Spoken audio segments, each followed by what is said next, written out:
What's going on, guys? Mike from Sledaddicz. I'm here at the Toronto show. It's been a couple of years since we've been here, so it's been an amazing event so far. Going to bring you guys in one of my favorite companies. I've been using these belts forever. I'll take you guys over to the Ultimax booth here. These guys got a wicked setup. For those of you guys who don't know, I've been running these belts probably for at least 15 years now.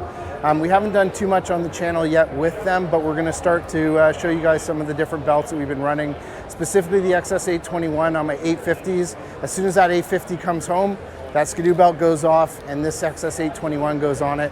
So we'll show you guys that. We're going to talk to some of the folks from Ultimax as well, give you guys a full overview of the company, and you'll get to become familiar with their products really shortly.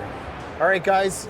I'm here with Mike and Bryce from Ultimax. We're going to give you guys just a little bit of insight as to why we use these belts. So maybe we'll start with Bryce. Tell us a little bit about Ultimax and some of the history behind the company and the belts. Okay, we are made in Springfield, Missouri. We've been in the same facility since the late 60s, so We've got decades of experience in making these belts. We've been doing it a real long time. One thing that sets our belts apart from a lot of our competitors is we use a lot of different materials, real high-grade materials that's more slip burn resistant, more resistant to glazing, and get higher temperature capability, all that. And we designed that all into the belt. Since we're in the same facility that we've been in since the late 60s, we've got years of experience that's been passed down over the generations, So I'm kind of the newest, younger guy, and I've got a lot of mentors that's taught me stuff that they've learned, been from the same facility, and there's a lot of R&Ds went into these belts over the years. Awesome. So now, Mike, you have a ton of experience. I mean, in just spending 10 minutes with you, I've learned more probably here than I have in the last year and a half. So tell me a little bit about what you've seen difference in terms of running these belts for pretty much, I assume, your entire career here. Yeah, absolutely. One of the main differences is these are highly engineered. They're absolutely application specific. So this is not a one size fits all. These belts are absolutely designed for each individual sled. In addition to that, myself, Bryce, we're all motorsports guys. For sure. We do a ton of testing with these belts. We know the clutch setups that the OEMs are using. We replicate that in the lab. You saw that. We have a number of vehicles. So we're just not lab rats. We're out there riding, testing every day. Yeah. So one of the things a lot of people think is with the top cogs, it's mostly for cooling. It does help cooling slightly, but the real point is it's all about keeping the cord line straight. So the strength of the belt is in the cord line. The rubber just holds the cord line straight and transmits the power from the shivs to the cord line. Okay. So by having the cogs in there, it's easy to flex this way and really stiff this way.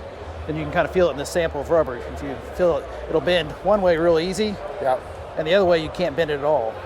And we designed that into the belt so it's stiff this way, but it's flexible the other way. Okay, gotcha. So it's all about the fact that these belts get squeezed at very minimum 700 pounds per square inch of squeeze.